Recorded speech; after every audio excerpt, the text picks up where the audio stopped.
왕자가 그러니까는 거지에서 왕자가 된 이런 스토리인데요. 어느 임금이 궁궐 밖으로 이제 암행을 나가게 됐어요. 그랬는데 저 밑에 다리 밑에서 움츠리고 계속해서 이곳저곳 돌아다니면서 밥을 계속해서 구걸하는 소년이 보였어요. 임금이 보기에는 그 소년이 너무 안타까워서 불렀어요. 그리고 그 아이를 궁궐로 데려가 가지고 신하들이 있는 데서 이렇게 공표했어요. 오늘부터 이 아이는 내 아이다. 이제 왕자가 된 거죠. 그래서 더 이상은 이제 거지로 대하는 것이 아니라 이제는 이 아이를 왕자로 대하는 거예요. 어느 날 갑자기 거지였다가 왕자가 된 이 아이가 적응이 되겠어요? 적응이 힘들잖아요. 누더기 옷을 입고 있다가 어느 날 갑자기 귀한 막 옷을 입게 되고 그냥 또 보석 이런 걸 취하게 되니까 너무너무 힘들고 혼자서 그냥 아무렇게나 그냥 구정물에서도 세수했을 때가 제일 편했는데 세수할 때까지 따라와 가지고 세수는 이렇게 합니다. 이렇게 그리고 샤워 목욕은 이렇게 합니다 하니까는 너무 힘든 거예요. 아침이 되었어요. 그러더니만 아침이 딱 되니까는 어느 날 갑자기 왕자 되었던 아이가 밖에 좀 나갔다 와야 되겠대요. 그래서 왜 그러냐고 그랬더니만은 밖에 나가서 저 밑에 다리 밑에서 내가 세수를 하고 와야 되겠다고 이야기합니다. 이게 얼마나 당황한 이야기예요. 그렇지 않아요?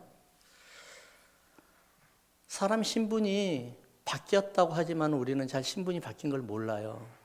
우리는 하나님의 자녀인데도 하나님의 자녀인 줄 모르고 여전히 사단이 주는 음식을 먹으려 하고 그를 그리워하고 살거든요. 옛사람이라는 것이 이런 거거든요. 옛사람이 나는 새 사람이 되었어 하는데 도대체가 옛사람인지 새 사람인지 구분이 안 될 때가 아리끼리한 그런 사람들이 참 많이 있단 말이에요. 요즘에 그래요. 요즘에는 예전에는 보면은 목사님, 장로님, 집사님, 권사님 하면은 분명하게 딱딱딱 표시가 났는데 요즘에는 누가 목사님이고 누가 장로님이고 누가 집사님이 잘 모르겠어요. 요즘에 잘 안 보여요. 사실 요즘에 이스라엘을 보면은요. 이스라엘 백성들은 참으로 애굽에서 오랫동안 살았어요. 430년이면은 여러분 430년이면 어떻게 됐겠어요? 자기 조상이 다 된 거예요. 그렇잖아요? 430년 동안 살았던 하나님께서 그 백성들을 끌어내어 가지고 이제는 하나님의 자녀를 삼겠대요. 그래가 끌어냈거든요. 근데 그들이 하나님의 백성이 되어 가지고 이제는 출애굽을 했잖아요. 유월절을 통과했잖아요. 그리고 또 홍해 바다를 건넜잖아요. 광야에 오니까는 어려움이 이제 시작이 되잖아요. 그렇잖아요? 광야에 들어가면 광야하면 무슨 생각이 들겠어요? 아, 이제부터는 고생 보따리구나 생각을 하잖아요. 각오하고 들어갔을 뻔한데 그리고 또 그들은 하나님을 의지한다고 해서 들어갔는데 위기가 닥칠 때마다 누구를 찾아요? 바로 왕을 찾아요. 그러면서 위기 때마다 계속해서 애굽의 바로를 찾는 거예요. 옛사람 버렸을까요? 못 버려요. 생활이 안 되는 거예요. 다듬어지지 아니하는 본성. 이것을 바울은 계속해서 고민을 하는 거예요. 오라 나는 죽도라. 오라 나는 죽도라. 이 사망의 늪에서 나를 어찌 건지내랴. 우리는 어떨까요? 우리는 이러한 신음이라도 할 수 있을까요? 우리는 참 편해요. 어떻게 보면 맡겨진 대로 저는 삽니다. 합니다. 맡겨지는 대로. 이거가 원하면 이거가 하고 저렇게 하면 저렇게 살고. 로마서 6장은 어떻게 되냐면요. 로마서 6장의 시작은 딱 두 가지의 질문으로 시작을 해요. 6장 1절과 15절의 질문. 제가 한번 읽어볼게요. 우리 함께 읽어보십시다. 6장 1절과 15절. 1절부터 읽으십시다. 그런즉 우리가 무슨 말을 하리요? 은혜를 더하게 하려고 죄에 거하겠느냐. 자, 15절을 볼까요? 15절. 그런즉 어찌하여 하리요? 우리가 법 아래 있지 아니하고 은혜 아래에 있으니 죄가 지으리요? 그럴 수 없느니라. 두 가지 다 질문이 뭐예요? 죄예요. 죄와 은혜. 둘 다 같은 질문이에요. 죄 많은 곳에 은혜가 충만하다고 해서 우리는 죄 속에 살 수 있겠습니까? 아닙니다. 라고 이야기하는 거예요. 로마서 6장에서 말하는 두 질문의 모든 것이 죄와 은혜에 관한 이야기인데, 이 죄와 은혜의 관계에서는 뭐를 이야기하냐면 빨리 여러분들 선택하십시오. 죄 많은 곳에 은혜가 많다고 해서 죄 속에 살 겁니까? 그렇지는 못합니다. 그러면 우리가 어떻게 살아야 됩니까? 우리는 은혜 가운데 살아야 됩니다. 우리는 십자가 은혜 가운데 살아야 됩니다. 바울은 계속해서 이렇게 이야기하고 있는 거예요. 인생의 최대 기회를 놓쳐버리는 사람이 있었어요. 텍사스에서 일어났던 사건인데요. 지금은 모르겠습니다만 당시에는 텍사스에 이런 법이 있었대요. 하도 총기 사건들이 많이 나니까 살인한 자는 무조건 사형에 처한다는 법이 있었대요. 어느 날 참 순진한 젊은이 두 사람이서, 착한 젊은이 둘이서 술집에 가가지고 서로 어울리면서 술을 마셨어요. 근데 술집에서 이제 술 한잔 마시니까는 이제 마음이 풀리잖아요. 그렇죠? 그러다 보니까 옆에 사람들과 시비가 붙은 거예요. 누가 총을 먼저 뼈 꺼냈는지 모르겠지만 이 착한 사람이 옆 사람을 총으로 쏜 거예요. 그래가지고 그 사람이 죽었어요. 어떻게 되겠어요? 법은 법이니까요. 사형 선고를 내렸어요. 그러니까 그를 아는 사람들, 모든 사람들이 너무너무 착한 아이, 착한 청년이 사형 선고를 받아가지고 곧 죽게 된다고 하니까 너무 안타까운 거예요. 주지사에게 탄원서를 보내기로 했어요. 수많은 사람들이 동참을 했어요. 탄원서를 주지사에 넣으니까 탄원서에 어떤 사람들은 자세하게 내용, 그 사람의 히스토리 같은 걸, 라이프 히스토리 같은 걸 다 넣어가지고 넣었어요. 주지사가 감동을 받았습니다.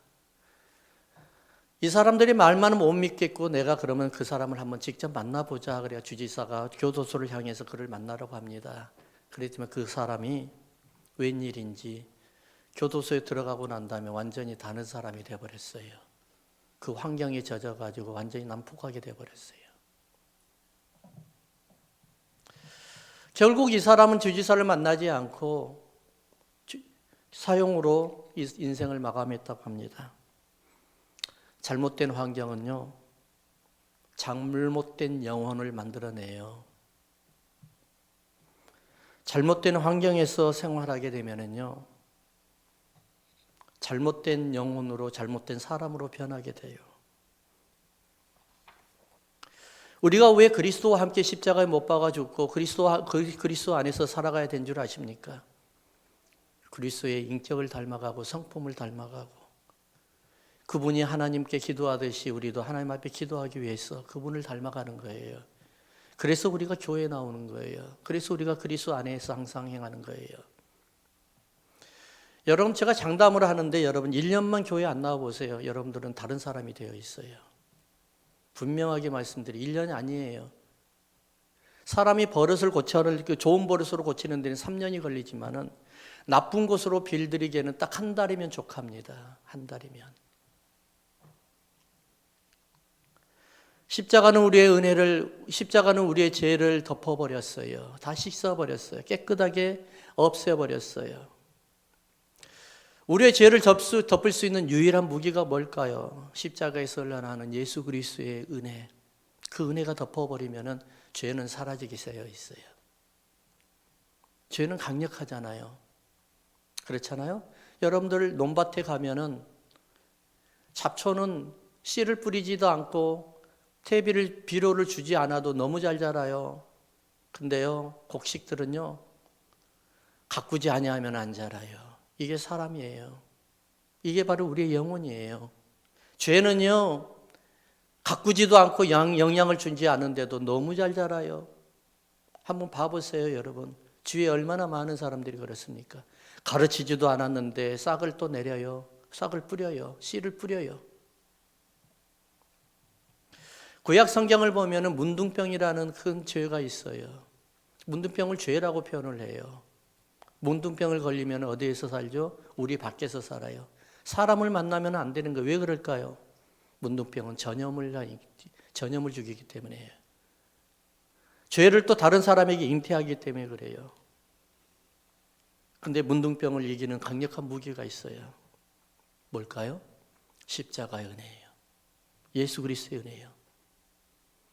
은혜가 넘치면 죄가 사라져요. 은혜가 넘치면 죄는 안 보이기 시작해요. 여러분들 살다가 보면 성령이 충만해 보세요. 죄가 안 보이기 시작하는 거예요. 근데 성령의 충만함이 계속해서 희석이 되고 떨어지게 되면 죄가 보이기 시작하는 거예요. 그게 유혹이 되는 거예요. 성령 충만할 때 아무리 죄로 유혹을 해보세요. 하나도 안 넘어가요. 한 사람도. 한번 시험을 해볼까요, 여러분요? 여러분들 모시고 기도원에 한번 올라가가지고 2박 3일, 3박 3일, 4일 동안 계속해서 밥도 주지 않고 금식하면서 기도해 보세요. 그러면 어떻게 될까요? 죄요?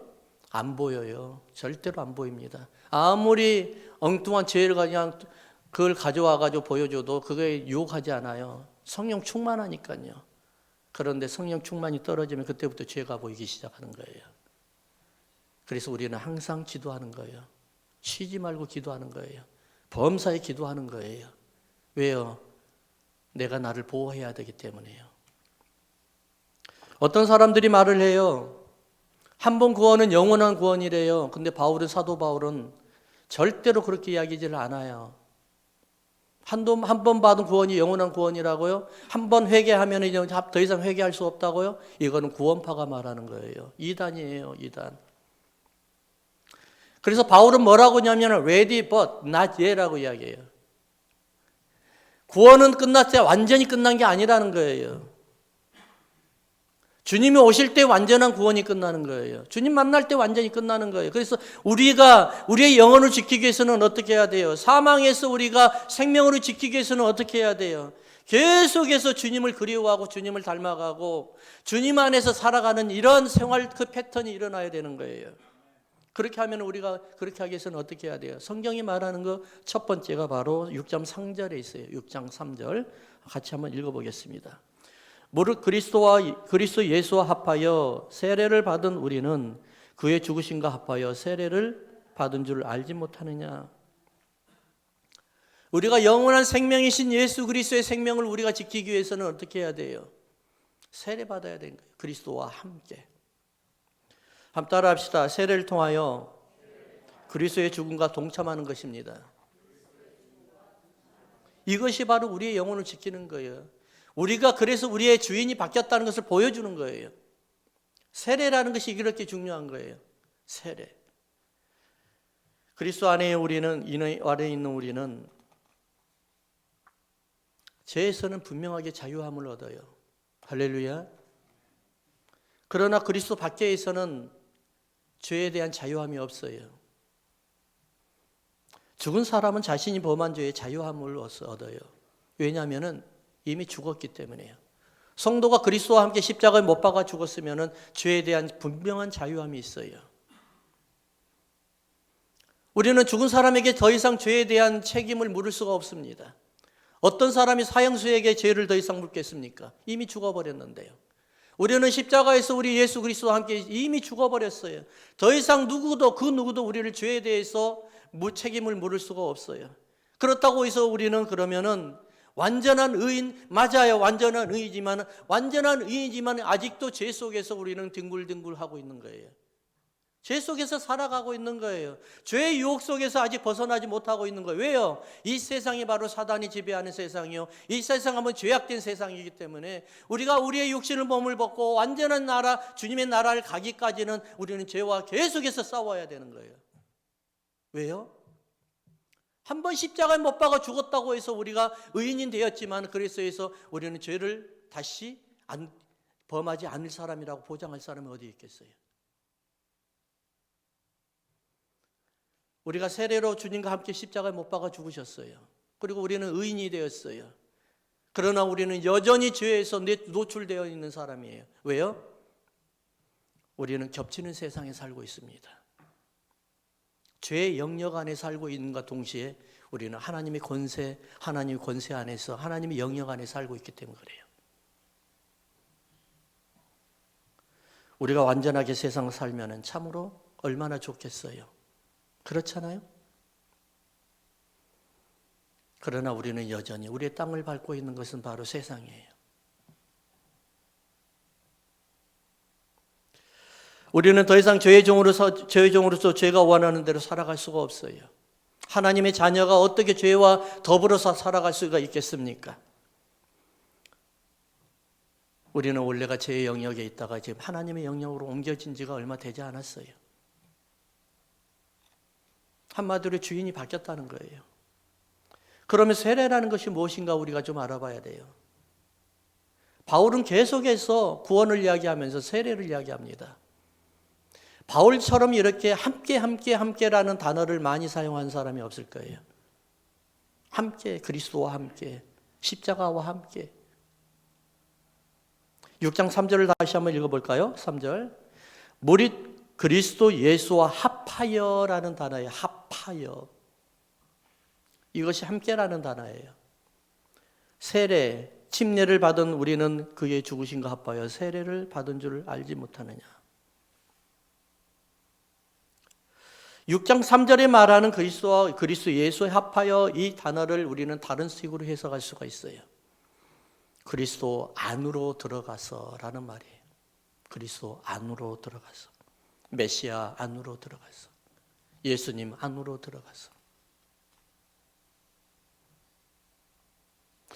세례가 예수님의 죽으심과 동참하여 그로 인하여 우리가 왕노를 하였다고 하면은 죄는 우리를 죄 속에서 살아가는 우리를 통해서 왕노릇 한다는 사실을 알아야 돼요.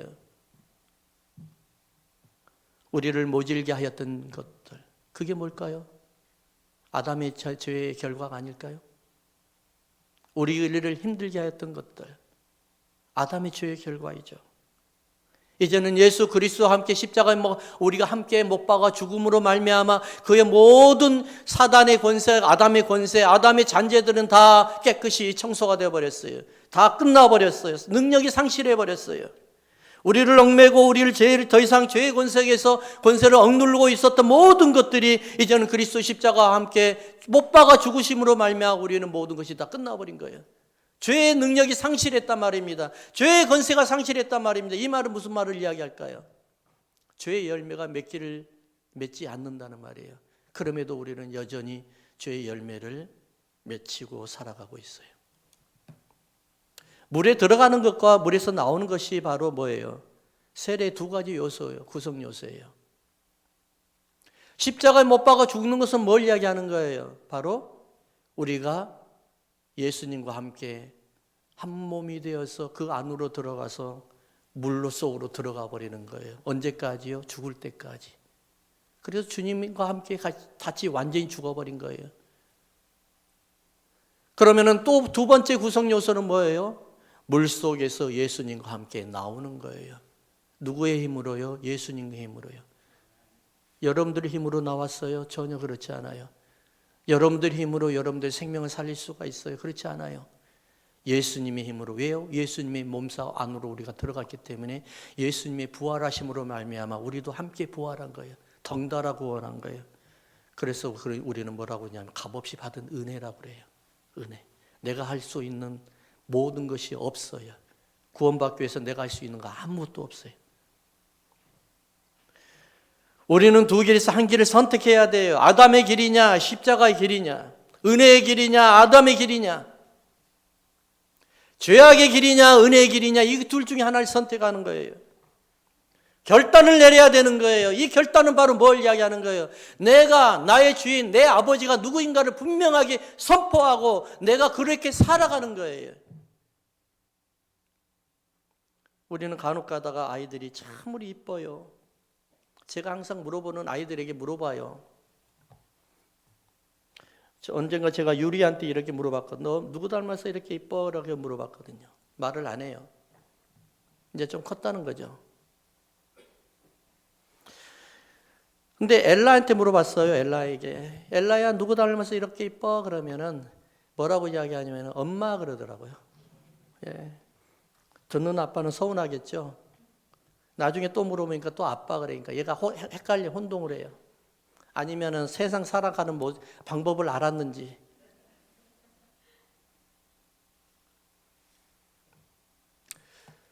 우리는 십자가 예수 그리스도를 통해서 구원받았다는 사실을 분명하게 우리는 알아요. 하지만 누구의 자녀인가, 내 아버지가 누구인가를 분명하게 우리는 나타내야 돼요. 왜요?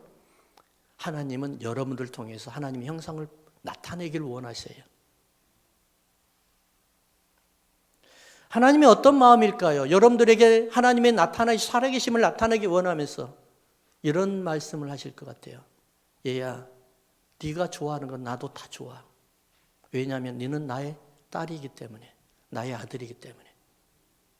나는 너를 응원해. 하지만 한 가지 응원하지 못하는 것이 있어.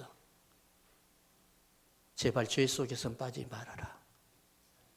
왜냐하면 내가 너를 다시 잃어버릴까 봐 걱정이 돼서 그러는 거야. 5절을 다시 한번 읽어보겠습니다. 5절을 한번 읽어볼까요? 만일 우리가 그의 죽으심과 같은 모양으로 연합한 자가 되었으면 또한 그의 부활과 같은 모양으로 연합한 자도 되리라. 함 따라 합시다. 성도는 예수님의 부활과 함께 하나님의 영광으로 나타나야 합니다. 아멘입니까? 성도를 보면서 하나님의 영광을 보는 것은 이보다 더 정말 매력적인 것이 없어요. 저는 간혹가다 어느 목사님들 그리고 성도님, 장로님들을 보면서 정말 성령 충만하고 그 얼굴에서 빛이 나는 모습들을 봐요. 성도의 가장 매력적인 게 뭘까요? 가장 영광이 하나님이 나를 통해서 일하신다는 것을 보여주는 거예요. 하나님의 영광이 나타나는 거예요. 여러분 에스컬레이터가 백화점이라든지 그런 데 가면 있잖아요. 우리는 어떤 사람인 줄 아세요? 예수님의 부활의 에스컬레이터를 우리는 그냥 덩달아 타가지고 동참해서 올라간 것 뿐이에요. 내가 능력이 있어서 그런 게 아니에요.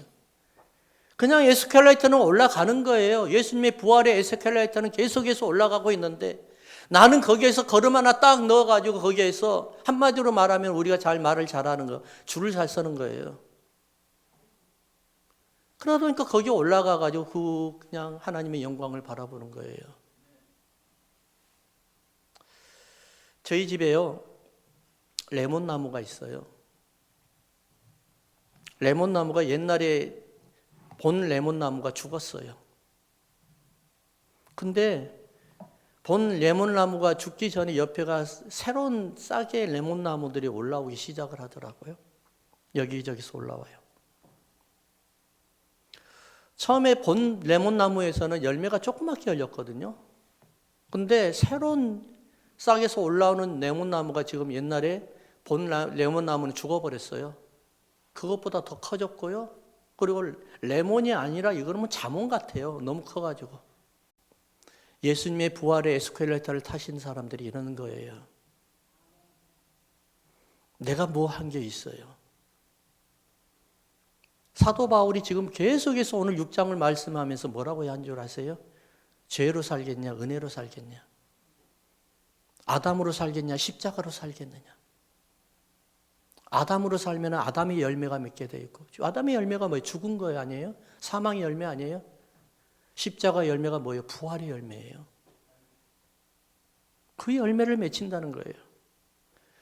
그러니까 사도 바울이 말하는 건 뭘 이야기하는 거예요? 구원은 죽어서만 가는 것이 아니라 천당 가는 것이 아니라 이 땅에서도 하나님을 살아계심을 경험하고 살아가는 것이 바로 구원이라는 거예요. 할렐루야. 그래서 구원이라는 것은 뭔지로 아세요? 오래 사는 게 영원한 삶이에요, 여러분? 맞아요. 오래 사는 거, 영원한 삶이 바로 오래 사는 거예요. 하지만 이 땅에서 사는 오래 삶이란 뭘 이야기하는 거예요? 하나님처럼 살아가는 거예요. 하나님의 영광을 나타내고 하나님의 형상을 나타내고 하나님의 살아계심을 나타내고, 야, 저 사람은 귀한 사람이다, 이러한 삶을 살아갔을 때 우리는 영원한 삶, 하나님의 사람, 하나님의 자녀라는 것을 우리는 보여주고 있는 거예요.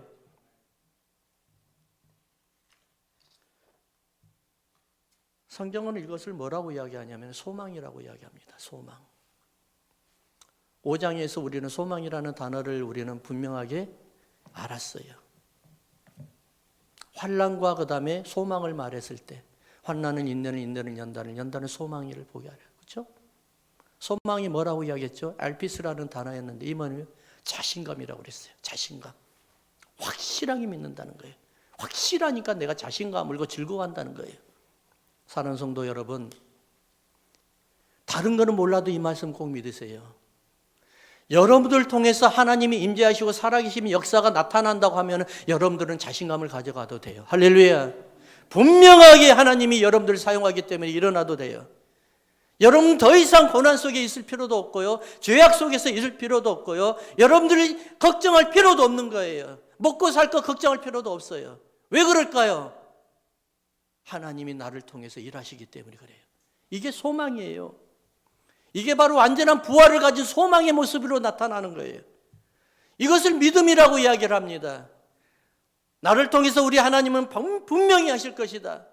나를 통해서 우리 하나님은 분명하게 역사하실 것이다. 나는 그것을 믿고 나는 기쁨으로 즐거워하며 나는 그분을 모실 것이다. 그것이 바로 뭐예요? 나의 주인이 확실하게 바뀌었다는 것을 많은 사람들에게 선포하는 거예요. 그래서 우리 하나님을 나타내는 거예요. 나는 누구예요? 하나님의 자녀입니다. 하나님의 딸입니다. 나는 하나님의 아들입니다. 나는 걱정할 필요 없습니다. 잠시 어렵고 힘든 거는 금방 지나갑니다. 이것만 지나가면 영원한 것이 옵니다. 그것이 뭘까요? 기쁨과 환란이 아니라 환입니다.